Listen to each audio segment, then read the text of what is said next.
प्रिय छात्रों, आज के आधुनिक भारत के क्लास में हम पुनः एक नया विषय लेकर आपके सामने उपस्थित हुए हैं और वो विषय है ब्रिटिशकालीन शिक्षा। ब्रिटिश से पीरियड का एजुकेशन पॉलिसीज बहुत ही महत्वपूर्ण। आमतौर पे सभी परीक्षाओं में इसमें से वस्तुनिष्ठ प्रश्न पूछे जाते हैं। मुख्य परीक्षा के लिए भी काफ़ी महत्वपूर्ण है। सम्मिलित रूप से पूरी पॉलिसीज और इस पॉलिसीज के कुछ अंग, चूंकि ऑब्जेक्टिव क्वेश्चन भी आपसे पूछे जा रहे हैं, तो इसमें से कहीं पर से भी कोई एक सेक्शंस जो है आपसे पूछ सकता है और एक काफ़ी लंबा टॉपिक है, तो इसमें हम समझते हैं कि 2 क्लास में इसको पूरा होना चाहिए और 2 क्लास लेने से जो है वो आपके पास से पूरी जानकारी जो ब्रिटिश एजुकेशन पॉलिसीज की है, ये ब्रिटिश काल में जिस तरह से शिक्षा का विकास हुआ उसको आप लोग समझ पाएंगे। तो शुरू करते हैं हम ब्रिटिशकालीन शिक्षा। तो इस परिवेश में पहली बात जो है वो ये कि भारत में, हमारे देश में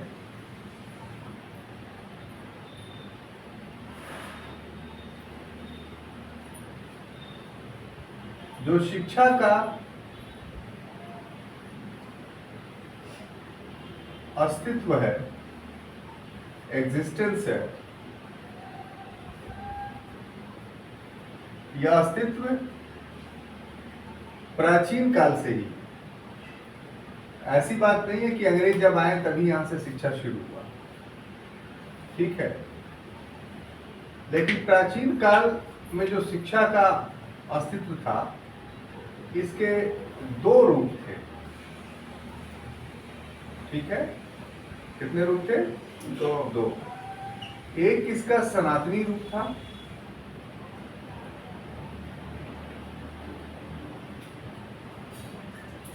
और दूसरा इसका बौद्ध रूप था।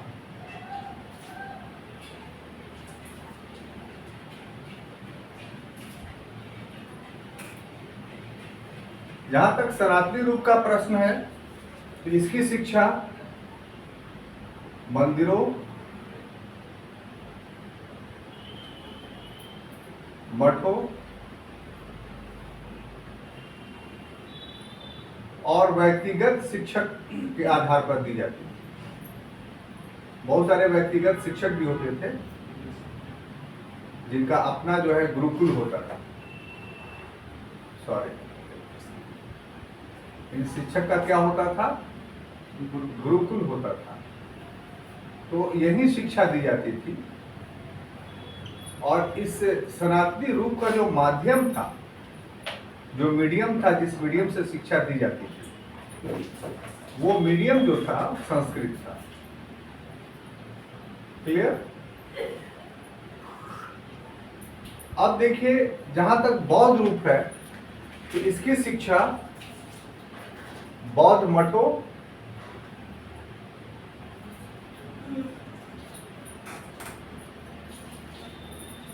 और विहारों में दी जाती थी।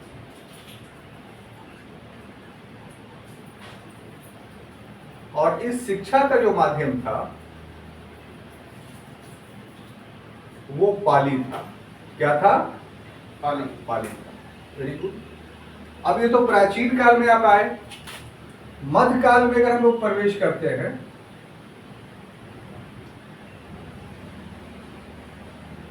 तो मध्य काल में जो शिक्षा की जो संस्था थी, जहां शिक्षा दिया जाता था, वो संस्था कहलाती थी मंदिर,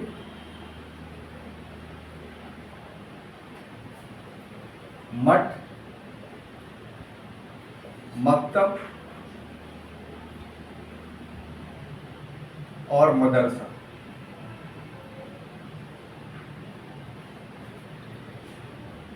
इसमें जो शिक्षा दी जाती थी मंदिर और मठ में, वो संस्कृत के माध्यम से, और जो मकतब और मदरसे में शिक्षा दी जाती थी वो फारसी के माध्यम से। अब देखिए, उस समय जो मध्यकाल का पीरियड है, उस समय ये राजभाषा थी, यानी ऑफिशियल लैंग्वेज। इसलिए हिंदू विद्यार्थी भी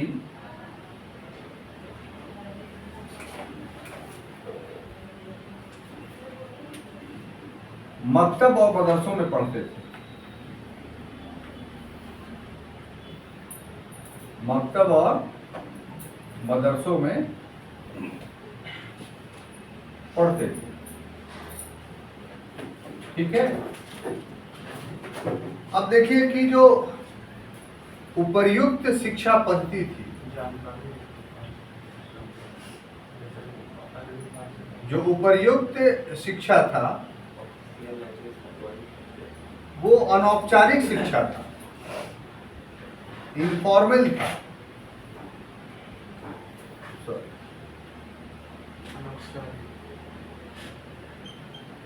अनौपचारिक शिक्षा था।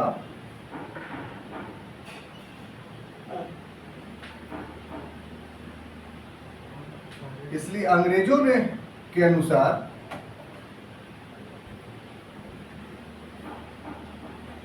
कहा कि भारत में शिक्षा व्यवस्था नहीं थी।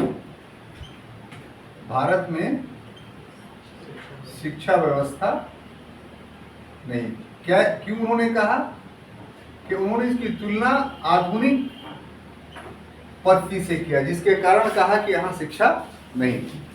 अब देखिए, एक इंट्रोडक्शन हमने लिखा है, एक भूमिका हमने लिखा है, जिसको आप समझने की कोशिश कीजिए। हम लोग पढ़ क्या रहे हैं, तो हम लोग का उद्देश्य है कि ब्रिटिश कालीन शिक्षा का अध्ययन करना। अब ब्रिटिश कालीन शिक्षा का अध्ययन जब हम लोग कर रहे हैं तो इसका मतलब क्या होगा कि डायरेक्ट हम ब्रिटिश काल से शुरू करें, तो इसका जवाब होगा नहीं। इसके भूमिका के रूप में आपको ये बताना होगा कि ब्रिटिश काल से पूर्व भारत में शिक्षा की क्या स्थिति थी। तो ब्रिटिश काल के पूर्व अगर शिक्षा की स्थिति पर हम लोग नजर डालते हैं तो पाते हैं कि भारत में शिक्षा का अस्तित्व जो था वो एंशियंट पीरियड से था, प्राचीन काल से था। ठीक है। प्राचीन काल में शिक्षा का जो रूप था, जो शेप था, उसके दो रूपों का दर्शन हम लोगों को होता है। टू फेस का पिक्चर दिखाई पड़ता है हम लोग को। उसमें एक सनातनी शिक्षा पद्धति और एक जो है वो बौद्ध शिक्षा पद्धति थी। जहाँ तक सनातनी शिक्षा पद्धति, तो ऋग्वेद से हम लोगों को जो जानकारी मिलती है कि मेंढकों के टर्राने से शिक्षा का तुलना किया गया है।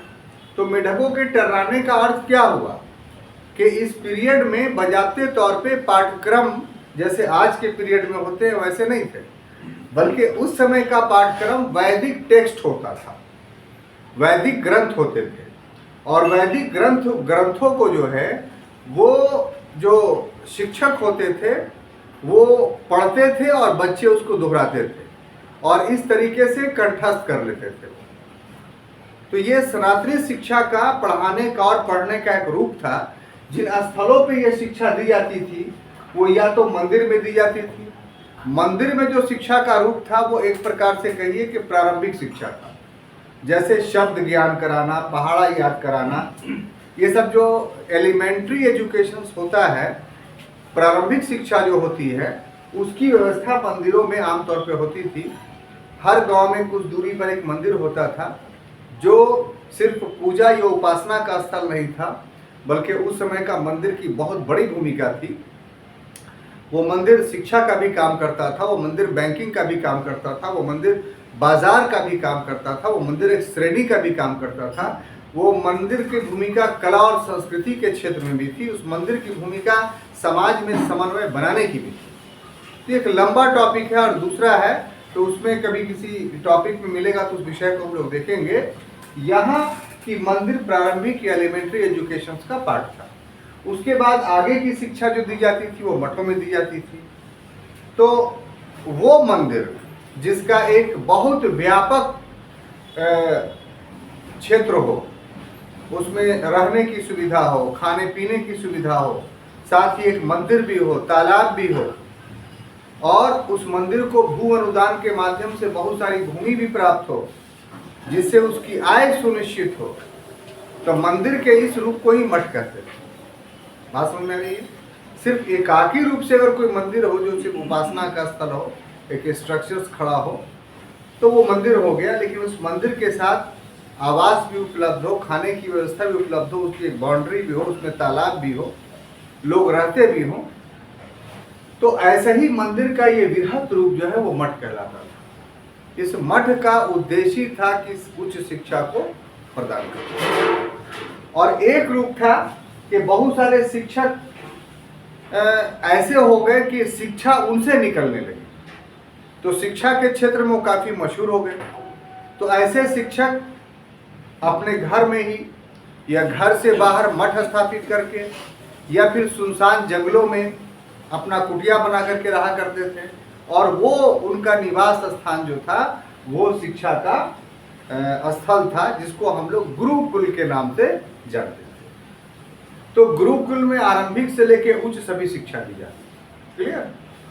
यहाँ माध्यम क्या होता था? तो संस्कृत होता था, और कोई लैंग्वेज का नहीं। और इसी माध्यम से न सिर्फ वैदिक टेक्स्ट का, बल्कि उस समय और भी जो अध्ययन की सुविधा थी, जैसे खगोल शास्त्र का भी, ज्योतिषी का भी, या और जो विषय थे उन सभी विषयों की, या गणित का, विज्ञान का, ये सब का शिक्षा संस्कृत के माध्यम से दिया जाता है। क्लियर? अब देखिए, ये जो दूसरा रूप हम लोग को दिखाई पड़ता है बौद्ध मठों का, तो आमतौर पे ये कहा जाता है कि बौद्ध मठ का अस्तित्व समाप्त हो गया था, बौद्धों को भगा दिया गया। तो ये पूरी तरीके से गलत है, बल्कि जो प्रमाण मिलते हैं कि बौद्ध मठ भी प्राचीन काल में अस्तित्व में थे, यानी तुर्कों के आगमन से पहले, और न सिर्फ वो अस्तित्व में थे बल्कि वहाँ शिक्षा दी जाती थी। वहाँ भी शिक्षा का जो पाठ्यक्रम था वो बौद्ध ग्रंथ ही था, लेकिन बौद्ध ग्रंथों के साथ साथ सांसारिक विषय वस्तु की भी पढ़ाई वहाँ होती थी। नालंदा और विक्रमशिला ये सब बहुत बड़े बड़े महाविहार थे। महाविहार का यहाँ अर्थ हुआ यूनिवर्सिटीज़ थे। इसके अलावा विहार बहुत सारे थे, जहाँ जो एक प्राइमरी एजुकेशन, सेकेंडरी एजुकेशन जो वर्तमान समय में देखते हैं, उस रूप में वो सब काम करते थे। और यहाँ शिक्षा का माध्यम पाली था।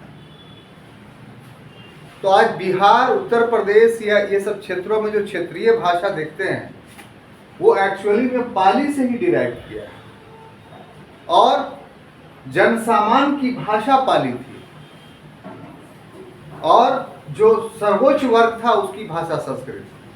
तो ये जो सोसाइटी में बाइफर्केशन हुआ उस समय में शैक्षणिक स्तर पर, वो बाइफर्केशन बाद के काल तक बना रहा।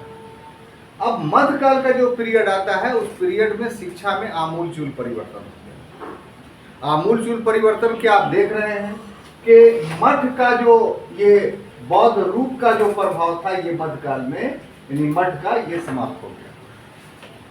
समाप्त इसलिए नहीं हुआ कि समाप्त कर दिए गए, समाप्त इसलिए हुआ कि बौद्ध धर्म ही पतनशील हो गया, इसके मानने वाले अनुयायियों की संख्या ही बहुत कम हो गई। तो इस वजह से जो बौद्ध विहार थे वो, उसमें शिक्षा का जो रूप था वो खत्म हो गया। अब इसके स्थान पर कौन ले लिया? तो मकतब और मदरसा, और जो मंदिर और मठ थे वो पूर्ववत बने रहे। मंदिर और मठों में जिस तरह से शिक्षा दी जाती थी वो मध्यकाल में भी शिक्षा दी जाती रही। अंतर सिर्फ ये हुआ कि जो दूसरा रूप था बौद्ध रूप, उसके जगह पर इस्लामी रूप आ गया। और कौन आ गया? मकतब और मदरसा। इस बता रहे हैं मकतब जिसमें प्राइमरी एजुकेशन दिया जाता था, और मदरसा जो हायर एजुकेशन के लिए था। जो ऑब्जेक्टिव क्वेश्चंस भी आता है कि मदरसे का मतलब क्या होता है? प्रारंभिक शिक्षा। और मकतब का क्या अर्थ होता है? तो प्रारंभिक शिक्षा। और मदरसे का अर्थ क्या होता है? तो हायर एजुकेशन। ये सब क्लास में ही एकदम क्लियर करते हुए चलिए, और जितना इंटरेस्ट लेंगे, जितना बस आप ये सोचिए कि हमको 6 महीने साल भर के अंदर नौकरी ले लेना है, और एक युद्ध स्तर पर अपनी तैयारी कीजिए। ठीक है? ये नहीं कि हम बस आए हैं, कोई काम नहीं हो तो कर रहे हैं। तो ऐसा सोच के आइएगा तो फिर 4 साल 5 साल लग जाएगा, कोई फायदा नहीं। और एक जुझारूपन के रूप में आप इसको लीजिएगा, एक चैलेंज के रूप में लीजिएगा, तो आपको चीज़ें भी याद होती चली जाएंगी, घर पर भी ज़्यादा पढ़ेंगे, मेमोराइज भी ज़्यादा फैक्ट्स होंगे, और आप जब इतना कर कीजिएगा तो फिर क्वेश्चन आराम से बनने लगेगा। ठीक है? तो ये, और यहाँ माध्यम क्या था? दूसरा परिवर्तन क्या हुआ? फारसी। ठीक है? एजुकेशन का यहाँ संस्कृत रहा, लेकिन संस्कृत का डिटोरिएशन क्यों हुआ? एक राज की बात, क्योंकि फारसी राजभाषा बन गई, फारसी राजभाषा बन गई। अभी स्वाभाविक सी बात है कि जो राजभाषा बनी तो जो व्यक्ति उसका जानकार होगा नौकरी उसी को मिलेगी, है ना। अभी आप इंग्लिश क्यों सीखते हैं? इंग्लिश तो आपकी भाषा नहीं है। इंग्लिश इसलिए सीखते हैं कि इंग्लिश सीखने की वजह से आपको यहाँ नौकरी में, भारत में तो प्रश्रय मिलेगा, विदेशों में नौकरी करना चाहेंगे तो भी आपको वहां प्रश्रय मिलेगा। तो इसलिए ना चाहते हुए भी लोग जो है इंग्लिश सीखते हैं, और इसके लिए बड़े बड़े इंस्टीट्यूट है, पढ़ाने वाले लोग। बुढ़ापे में जाके लोग इंग्लिश सीखते हैं कि नहीं भाई अभी भी आ जाए बढ़िया से, ताकि हम जाके दूसरे देशों में नौकरी करें।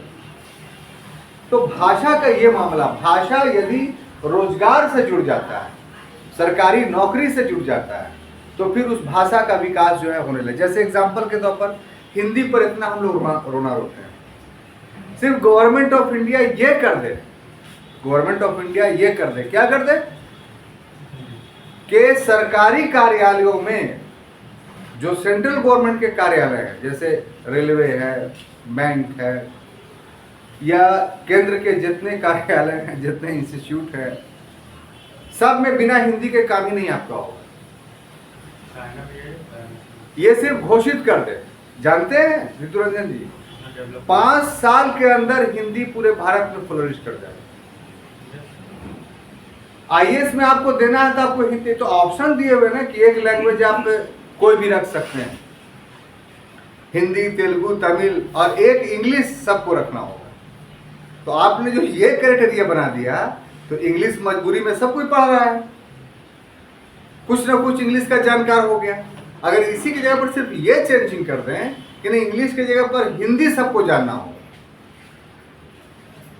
तो खैर तो संभव है नहीं। जैसे ही एक घोषणा होगा, वो देश में विरोध के स्वर जो है वो उठने लगेंगे। ऐसा नहीं है कि नहीं हुआ है, आज़ादी के बाद हुआ, आज़ादी के 10 साल बाद हुआ, 15 साल बाद हुआ, तो दक्षिण के राज्यों में जो है भयंकर दंगे होने शुरू हो गए। लेकिन तर्क के खातिर अगर हम मान लिया जाए कि अगर गवर्नमेंट ये पॉलिसी बना लेती है कि सेंट्रल गवर्नमेंट की नौकरी उसी को मिलेगी जो हिंदी का जानकार होगा, तो आप यकीन मानिए कि 5 साल के अंदर जो है वो पूरा कन्याकुमारी से कश्मीर तक हिंदी फैल जाएगी। ये सिर्फ साबित क्यों कर रहे हैं? साबित इसलिए कर रहे हैं कि हम लोग को दिखाई पड़ रहा है कि फारसी भारत की भाषा थी ही नहीं। भारत की भाषा अगर माना जाए तो उर्दू और हिंदी डेवलप हुई बाद में चल करके, फारसी नहीं। फारसी इस्लामी भाषा भी नहीं। सबसे महत्वपूर्ण बात यह है, आम लोग से पूछे कि फारसी किसकी भाषा है तो बोल देगा कि मुसलमानों की भाषा है। नहीं, अरबी है इस्लाम की भाषा। फारसी किसकी भाषा है तो फारस की भाषा है। और फारस में जो जरथुस्ट्रियन रिलीजन था, जो अबुल मज़दा की उपासना करता था, उसकी ये भाषा। अब इस्लाम के उदय होने के बाद जो ईरान का क्षेत्र था वो इस्लाम का केंद्र बन गया खिलाफत अब्बासिया में, और वहाँ सब काम फारसी में होने लगा। तो उसी के डिटोरिएशंस के बाद तो गजनी, समानीद, सफावीद, बुइद, ये सब वंशों का उदय हुआ। तो ये सब वहीं से निकले थे, फारस से, तो इसलिए इनकी भाषा फारसी हो गई। तो जहाँ जहाँ इन्होंने अपना गवर्नमेंट एस्टैब्लिश किया, तो वहाँ जो है फारसी को अपना राजभाषा बना दिया। अब वो था राजतंत्र, लोकतंत्र था नहीं कि इनकलाब जिंदाबाद करने का अधिकार था। वहाँ तो था कि आपको जो राजा की तरफ से आदेश हुआ वो मानिएगा, नहीं मानिएगा तो मत मानिए, और विरोध कीजिएगा तो सेना के बल पर उस विरोध को कुचल दिया जाएगा। तो विरोध का कोई दर्शन ही नहीं था मध्यकाल में, प्रदर्शन का कोई दर्शन ही नहीं था मध्यकाल में। तो फारसी जब राजभाषा बनी तो इसका परिणाम ये हुआ कि हिंदू विद्यार्थी भी मकतब और मदरसों में जाने लगे, और वहां जो है वो फारसी का अध्ययन किए। क्यों? क्योंकि इसके सीखने से हमको सरकारी नौकरी मिलेगी। तो मदरसों और मकतबों में जाने से जो है कोई रोका नहीं उनको, वो कोई भी जाके पढ़ सकता था और भाषा सीख सकता था, ज्ञान ले सकता था और सरकारी नौकरी प्राप्त कर सकता था। तो इसका एक सुफल भी मिला कि देखिए, लैंग्वेज अगर अलग होता है, भाषा अलग अलग होती है, और एक ही बात दो अलग अलग लैंग्वेज में कोई आदमी कह रहा है, एक अलग लैंग्वेज में वो बात कर रहा है, दूसरे लैंग्वेज में वही बात कर रहा है, तो ना ए बी की बात समझ पाता है और ना बी ए की बात समझ पाता है। हालांकि बात दोनों एक ही कह रहा है, लेकिन भाषा अलग है, तो इसके वजह से संवाद नहीं कायम हो पाता है। तो भाषा की एकरूपता की वजह से संवाद कायम होता है, और संवाद कायम होने से समन्वय कायम होता है, कोऑर्डिनेशन आता है। तो एक जो समन्वित संस्कृति, कंपोजाइट कल्चर्स का जो विकास भारत में हुआ, उसमें अन्य चीजों के अलावा भाषा ने भी महत्वपूर्ण भूमिका अदा की। यानी भाषा ने भी लोगों के एक दूसरे के निकट लाया, क्योंकि यहाँ के जो स्थानीय निवासी थे उन्होंने फारसी सीख लिया, और जो बाहर से आए हुए लोग थे उनकी भाषा फारसी थी। तो भाषा ने दोनों को मिलाने का काम किया, मतलब समन्वित करने का काम किया, अर्थात कंपोजाइट करने का काम। तो ये एक इसका अच्छा पक्ष है। अब देखिए कि अंग्रेजों के आने से पहले प्राचीन काल में शिक्षा का क्या रूप था, वो मैंने आपको बताया। मध्यकाल में शिक्षा का रूप क्या था वो बताया। जब अंग्रेज आए तो उन्होंने क्या कहा? उन्होंने कहा कि भारत में शिक्षा की कोई व्यवस्था ही नहीं है, भारत के लोग पूरी की पूरी इलिटरेट है, अशिक्षित हैं। अंग्रेजों ने ये बात कही तो पूरी की पूरी गलत बात कही, लेकिन गलत बात को भी साबित करने के लिए अगर आधार मजबूत हो तो बात सच हो जाती है। कितनी खूबसूरत बात। तो अंग्रेजों ने आधार क्या बनाया? किस ग्राउंड पे कहा कि भारत के लोग शिक्षित नहीं? तो ग्राउंड उनका ये था कि शिक्षा का आधुनिक पैटर्न उन्होंने सबसे पहले देखा है कि देखिए एजुकेशन का मतलब क्या होता है।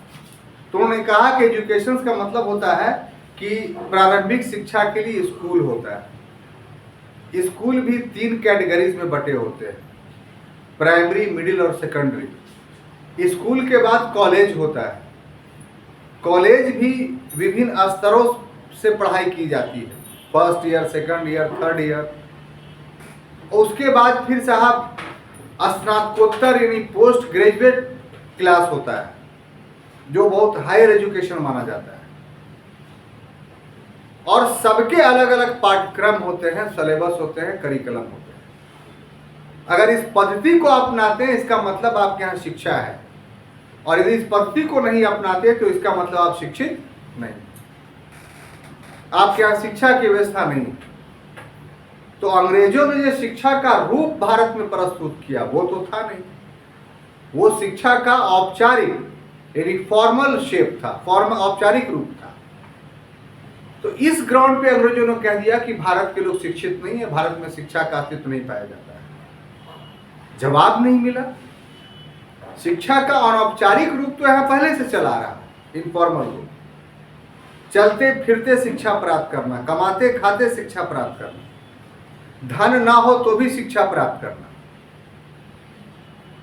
तो जवाब नहीं देने से क्या होता है कि आपका पतन शुरू हो जाता है, आपका डिक्लाइन शुरू होता है।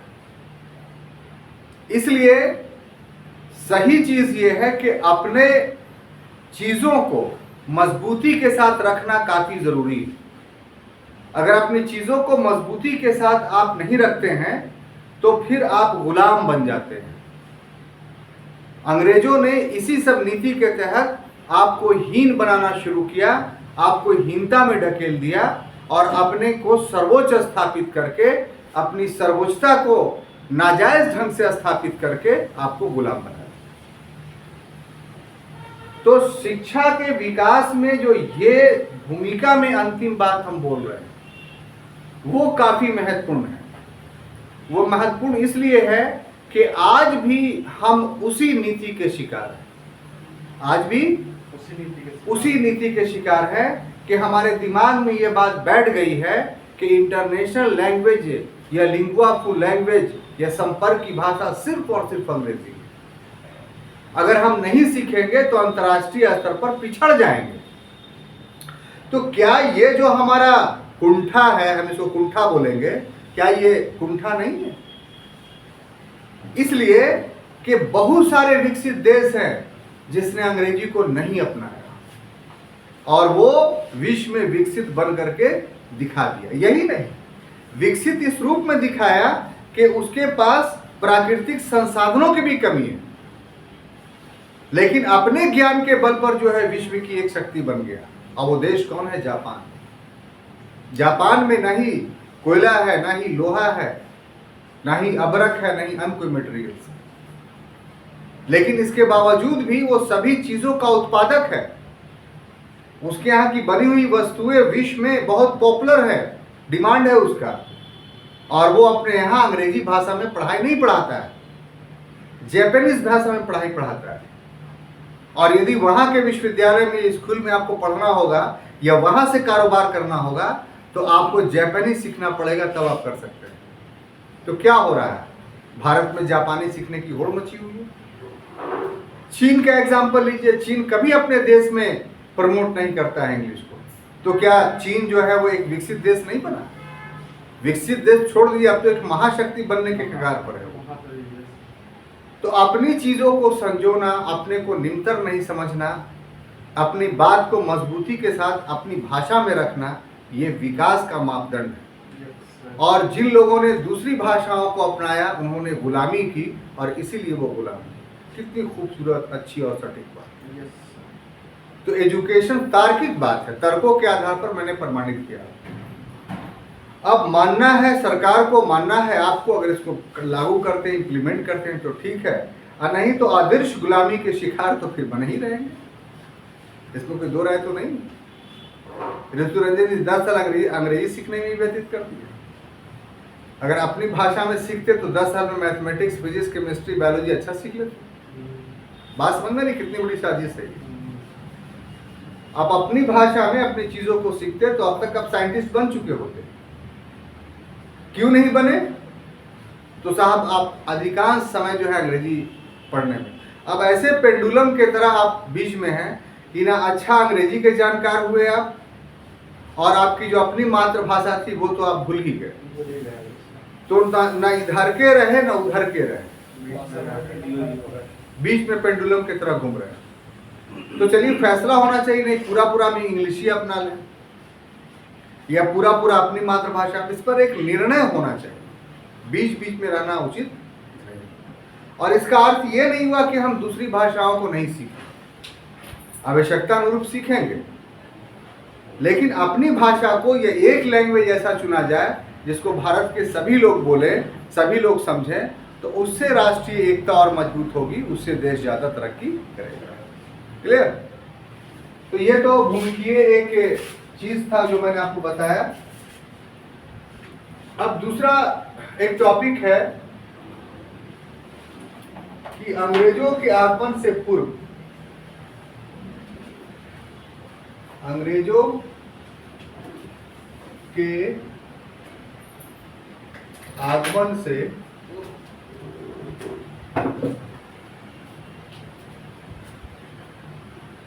पूर्व भारत में शिक्षा की स्थिति, ठीक है। हम लोग का टॉपिक क्या है साहब कि ब्रिटिश कालीन शिक्षा क्या है। तो स्वाभाविक सी बात है कि उसके पहले की स्थिति हम जानेंगे, क्योंकि अंग्रेज दावा कर रहे हैं कि अभी भी हम लोग ने देखा कि भारतीयों को शिक्षा का ज्ञान नहीं था, वो लोग शिक्षित नहीं थे। तो ब्रिटिशों का यह दावा कहाँ तक सच है, कितना दुरुस्त है, ये जानना होगा। तो इसीलिए हमने, सुनो भाई क्या हुआ आपको, है तभी ठीक नहीं है? तो पानी पीजिए, पानी पीजिए, ठीक हो जाएगा। तो हम बता रहे थे आपको कि जब ब्रिटिश काल शिक्षा हम पढ़ रहे हैं, हमको ये जानना जरूरी हो जाता है कि ब्रिटिश काल से पहले शिक्षा की व्यवस्था क्या थी। तो ब्रिटिश काल से पहले शिक्षा की व्यवस्था क्या थी, उसका एक पक्ष तो भूमिका में हमने देख लिया, एक बात तो देख लिया कि था कैसा था, अनौपचारिक था। मठों में, मदरसों में, मकतबों में, विहारों में पारंपरिक रूप से शिक्षा दी जाती थी, ये तो हमने पढ़ लिया। लेकिन दूसरा पक्ष की क्या दी जाती थी, कैसे दी जाती थी, तो इसके बारे में हम लोग इस दूसरे शीर्षक में कि शिक्षा का स्वरूप क्या था, तो इस बारे में जो जानकारी हमारे पास है, जो इंफॉर्मेशन हमारे पास है, वो अत्यल्प है। डू यू नो अत्यल्प? थोड़ा। हाँ, यानी बहुत कम है, ठीक है। और जो जानकारी थोड़ा बहुत है, क्या है? थोड़ा बहुत है, उसका आधार जो है इस जानकारी का, वो ब्रिटिश अभिलेख हैं। क्या है? ब्रिटिश अभिलेख। अभिलेख का मतलब क्या होता है? रिकॉर्ड। जी, सब जानते चलिए, ब्रिटिश रिकॉर्ड है, ब्रिटिश अभिलेख है, रिकॉर्ड है, लिख ही देते हैं। रिकॉर्ड्स माने जो रिटर्न रूप में आधुनिक पीरियड में रखा हुआ है कहीं, तो उसको अभिलेख, ये इसके लिए बजाते तौर पे रखने की जगह होती है जिसको आर्काइव बोलते हैं। अभिलेखागार, नाम सुने? Yes sir. अभिलेखागार, हर डिस्ट्रिक्ट में अभिलेखागार होता है। और ये अंग्रेजों ने 1898 में अभी आर्काइव की व्यवस्था की, दिल्ली में सबसे पहले खोला। और 1757 से जो भी रिकॉर्ड थे ब्रिटिश, सब के सब इस अभिलेखागार में रख दिए गए। इसलिए ब्रिटिश काल का डे टू डे घटना का विवरण अगर आप चाहिएगा तो आप आर्काइव से प्राप्त कर सकते हैं। जैसे गया में आपको रिसर्च करना है, तो गया का जो अभिलेखागार है, गया का जो आर्काइव है, वहाँ यहाँ का विवरण पूरा ब्रिटिश काल का डॉक्यूमेंटेशन के रूप में है। आप वहाँ जाकर उसको देख सकते हैं, समझ सकते हैं। बात समझ आ रही है? पूरे स्टेट का एक अपना अभिलेखागार होता है, जिसमें राज्य स्तर पर जो डॉक्यूमेंट्स हैं वो वहाँ रखे हुए हैं। जैसे बिहार में पटना में अभिलेखागार आर्काइव बेली रोड में है। बीपीएससी ऑफिस जो देखिएगा उसके ठीक बगल में बिहार राज्य अभिलेखागार आपको मिलेगा, बिहार आर्काइव मिलेगा। तो जो लोग रिसर्च करते हैं वहाँ जा करके डॉक्यूमेंट्स का देखते हैं। बात समझ में आई? तो अभिलेखागार या आर्काइव शब्द हमेशा आपको याद रहेगा। क्या होता है ये याद रहेगा आपको। आगे बढ़े। अब देखिए, ये जो अभिलेख है, ब्रिटिश अभिलेख, ये एक्चुअली में 3 प्रांतों से संबंधित है, या कह लीजिए 3 प्रेसिडेंसियों,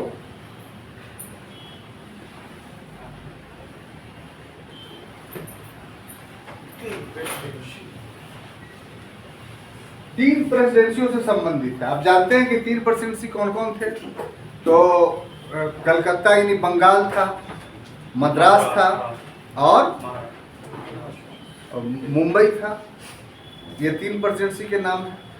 तो तीनों प्रेसिडेंसी में ये शिक्षा के स्तर को जानने का प्रयास किया गया। तो इसलिए 3 प्रेसिडेंसी में शिक्षा के जो अभिलेख आरंभिक रूप से रखे गए वो क्या कहते हैं वो देखिए। तो सबसे पहले जो 3 प्रेसिडेंसियों में सबसे पहले जो हम उठाते हैं वो मद्रास का। कहाँ का? मद्रास का, ठीक है। ये जो मद्रास प्रेसिडेंसी था, यहाँ सबसे पहले 1822 ईस्वी में वहां का जो गवर्नर था जिसका नाम था Thomas Munro, governor Thomas Munro,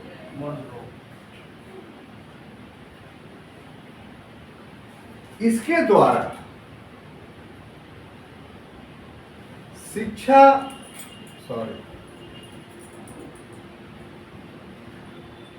शिक्षा का अभिलेख यानी रिकॉर्ड तैयार करवाया, है ना, तैयार करवाया गया। और इस रिकॉर्ड का जो आधार था, जो बेस था, कि आखिर उसने कैसे तैयार कराया, ठीक है। तो इसका आधार था जिलाधिकारियों की रिपोर्ट, जो डिस्ट्रिक्ट मजिस्ट्रेट थे यानी डीएम थे, मद्रास प्रेसिडेंसी के विभिन्न जिलों के, ठीक है। तो उन्होंने शिक्षा के संबंध में रिपोर्ट भेजी। तो रिपोर्ट अपने मन से नहीं भेजी, बल्कि टॉमस मुनरो ने उन्हें यह आदेश दिया कि आपके जिले में शिक्षा की स्थिति क्या है। तो हर जिलाधिकारी ने अपने जिले के बारे में जो रिपोर्ट भेजा, इसी के आधार पर मद्रास में शिक्षा के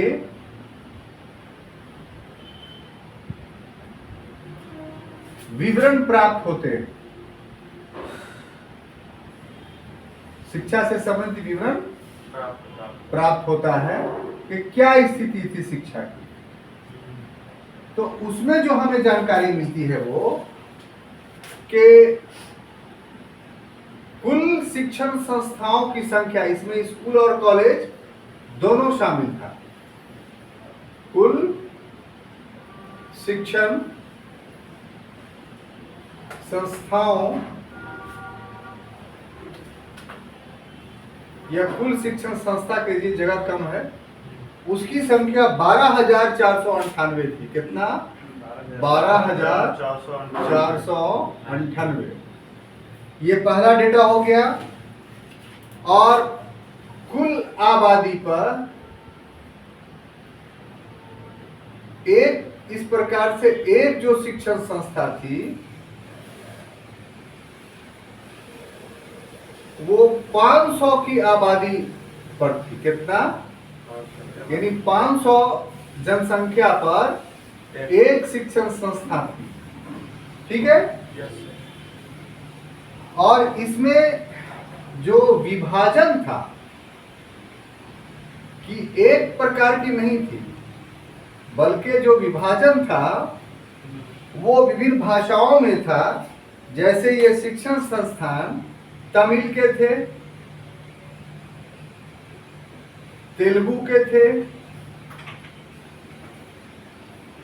इसके अलावा कन्नड़, मराठी, अरबी, फारसी, कन्नड़, मराठी,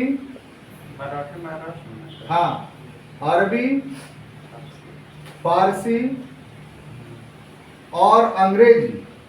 क्या चीज? अंग्रेजी। हाँ, इस भाषा में विभाजित थे। और सबसे ताज्जुब की बात यह है कि अंग्रेजी से संबंधित सिर्फ एक विद्यालय था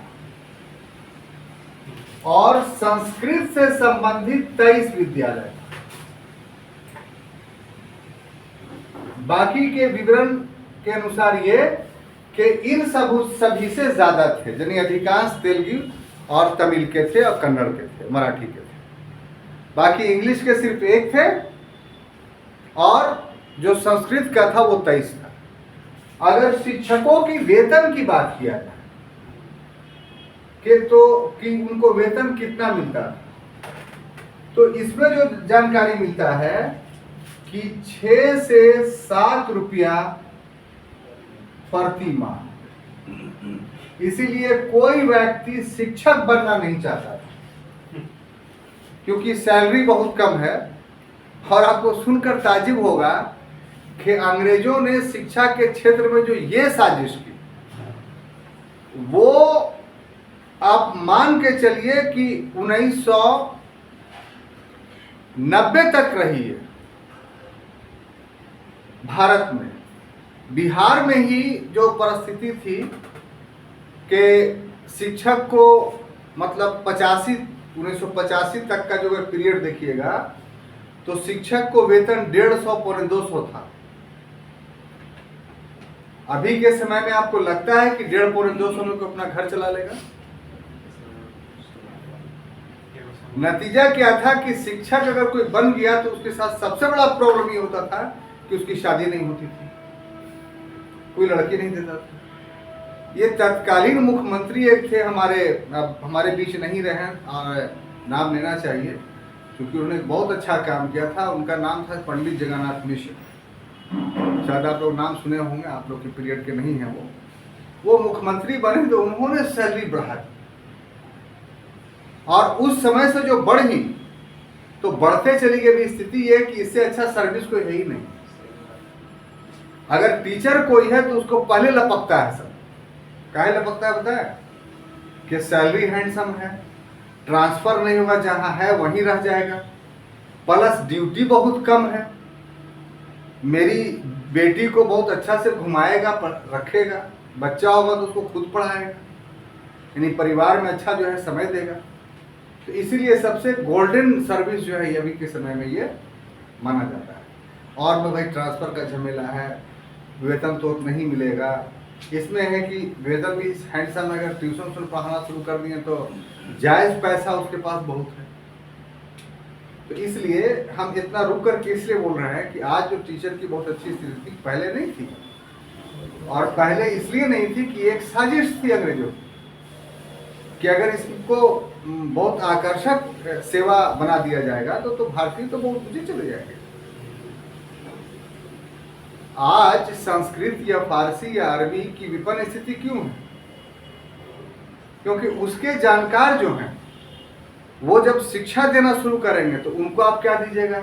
ए मौली साहब 200 रुपया रख लीजिए ना, बहुत है। बात समझ में आ रही? लेकिन सीबीएसई बोर्ड का कोई टीचर अगर आपके घर पर आपके बच्चों को पढ़ाने के लिए आएगा, बोले कि 5 लगेगा, हाँ सर लीजिए ना 5 लगेगा। मतलब मौली साहब को, पंडित जी को 500 रुपया देने में आपकी हालत खराब होती है, लेकिन सीबीएसई का टीचर को 5000 देने में आप खुशी महसूस करते हैं। हमारे यहाँ साहब स्कूल का टीचर आता है, तो नतीजा क्या है कि सीबीएसई फ्लोरिश कर रहा है और फारसी और संस्कृत खत्म हो रहा है। एक समय आया कि उसका आज पाली के जानकार हैं, कथई हिंदी के जानकार हैं, नहीं है। हमको एक रिकॉर्ड मिला गोपाल शरण का, जो कथई हिंदी में लिखा था, पढ़ाना था, तो पता चला कि गया में सिर्फ एक वकील है जो कथई हिंदी जानता है, और एक चिरकुट का पढ़ने का वो 200 रुपया लेगा ट्रांसलेट करने का। तो ये स्थिति, ये सभी बीच बीच में बात जाननी चाहिए ताकि आपकी ज्ञान की पिपासा शांत हो और विषयों के संबंध में अच्छी पकड़ आपको। ये तो समझ गए साहब? कोई कंफ्यूजन नहीं। अब देखिए दूसरा जो जगह है वो है बम्बई। दूसरा प्रेसिडेंसी बम्बई। इसके बारे में जानकारी प्राप्त करते हैं। इसमें जो पता चलता है हम लोग को कि 1823 से लेकर के 24 तक, कब? 1823 से लेकर के 25 तक मानिए, वहां का गवर्नर था एल्फिस्टर। कौन था? एल्फिस्टर। इस एल्फिस्टर ने सर्वेक्षण करवाया, सर्वे करवाया किसका? शिक्षा का। और इससे जो शिक्षा का विवरण प्राप्त हुआ वो क्या है, वो जरा देख लीजिए। तो इसके माध्यम से पता चला कि वहां कुल विद्यालय जो थे, कुल विद्यालय जो थे वो 1705 थे। कितना? 1705। ये हो गया एक डेटा। और छात्र या विद्यार्थी कह लीजिए तो उसकी संख्या जो थी वो 35,153 थी। 153। और वेतन जो मिलता था वो आपको सुनकर ताजुब होगा, मद्रास से भी कम, मात्र 3 से 5 रुपया प्रति माह। ये एलिफेशन का विवरण है। आप देखिए छात्रों, ये दोनों विवरण, ये दोनों प्रेसिडेंसियों के जो विवरण है, कहाँ कहाँ के, मद्रास और बम्बई के, ये अपूर्ण और एकांगी है। सर वो ऊपर में कोई टोटल नहीं पा रहा जैसा। हाँ, उसमें प्राइमरी स्कूल भी है, सेकेंडरी भी है, कुछ कॉलेज है, सब। डेटा मद्रास के लिए डेटा नहीं है जैसे वही तो आपको बता रहे हैं हम। ये जो भी विवरण है अपूर्ण और एकांगी है। अपूर्ण और एकांगी क्यों है? क्योंकि प्रशासकों ने जो इसका कलेक्शंस किया वो सिर्फ सरकारी संबद्धता प्राप्त विद्यालयों को ही इसमें शामिल किया। मतलब जो सरकार की जानकारी में थी, सरकार कुछ पैसा उसको दे रही थी, इससे बहुत अधिक संख्या में निजी तौर पे मद्रास और बंबई में शिक्षा प्रदान किया जा रहा था, जिनका इन विवरणों में, इन सर्वेक्षण में कोई भी स्थान नहीं। इसलिए कहा जाता है कि मद्रास और बंबई का जो विवरण है वो अपूर्ण और एकांकी है। लेकिन जो बंगाल प्रेसिडेंसी था, इस बंगाल प्रेसिडेंसी का विवरण जो है वो काफी महत्वपूर्ण है, क्योंकि वे सिस्टमेटिक ढंग से किया गया। ठीक है। और बंगाल प्रेसिडेंसी का जो विवरण तैयार किया गया वो विलियम एडम के द्वारा,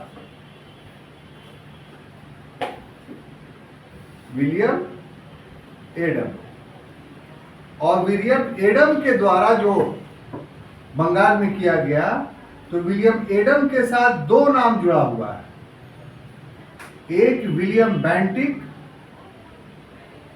विलियम बेंटिक, और दूसरा राजा राम मोहन राय।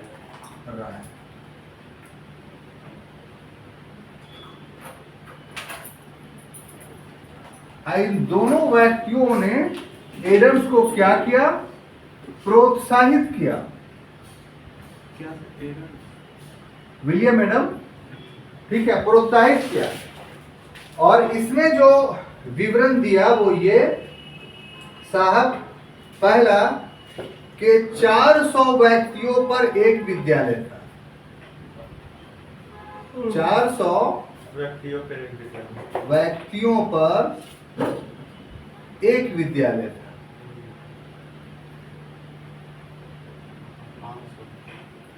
और दूसरी बात उसने ये कहा कि बलतौर मुर्शिदाबाद, बजाते तौर पे जो डिस्ट्रिक्ट था बलतौर, मुर्शिदाबाद,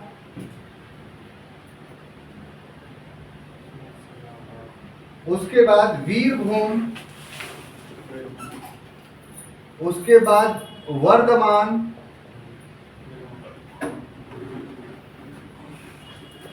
उसके बाद दक्षिण बिहार यानी झारखंड जिसको आप देखते हैं, यस सर, हाँ, और उसके बाद तिरहुत जो गंगा पार का इलाका है, यानी पूरा बंगाल बिहार के जितने डिस्ट्रिक्ट थे उस समय सबों में सर्वेक्षण हुआ। और इसमें जो जॉन एडम था उसने पाया कि यहाँ बंगला, विलियम एडम, सॉरी, हाँ, बंगला, उसके बाद हिंदी, उसके बाद संस्कृत, उसके बाद फारसी और अरबी, ये सब में शिक्षा दी जाती थी। और इस प्रकार से जो बंगाल का विवरण है, ये तो मतलब थोड़ा बहुत बात बोर्ड पर लिखा गया। एडम का जो विवरण है 7 खंडों में है। कितना? 7। कल हम सर्च करके देख रहे थे आर्काइव में, तो 7 खंडों में है। और डिस्ट्रिक्ट वाइज पूरा, सब लैंग्वेज वाइज पूरा विवरण एडम्स ने दिया है। तो इसलिए जो सर्वेक्षण है उस सर्वेक्षण में बंगाल प्रेसिडेंसी का सर्वेक्षण काफी महत्वपूर्ण है। और इससे हमें ब्रिटिश काल के पूर्व की जो शिक्षा की स्थिति थी वो पता चलता है। और बंगाल से ये पता चल जाता है कि जो अंग्रेजों का ये ढपोर शंख था कि भारत में हमारे आने से पहले शिक्षा नहीं थी, वो पूरा का पूरा अंग्रेजों के विवरणों से ही निराधार साबित होता है। अब ये विलियम एडम्स का रिपोर्ट देखना आपका काम है कि आप इसको देख के समझिए कि क्या क्या उसमें कहा गया है। यहाँ परीक्षा के दृष्टिकोण से जितनी बातें थी वो आज के क्लास के प्रथम भाग में मैंने समझाई। कल का जब इस क्लास लेंगे तो इसके बाद की जो ब्रिटिश पॉलिसीज थी, जो नीतियाँ कैसे डेवलप हुई, खास तौर से आंग्ल प्राच्य विवाद जो शिक्षा के क्षेत्र में हुआ और जिस प्रकार से मैकाले ने शिक्षा नीति तैयार की, इसके शिकार हम लोग आज तक हैं, तो उसके बारे में कल के क्लास में हम लोग विस्तार से देखेंगे। तब तक के लिए धन्यवाद। अब हमें अनुमति दें।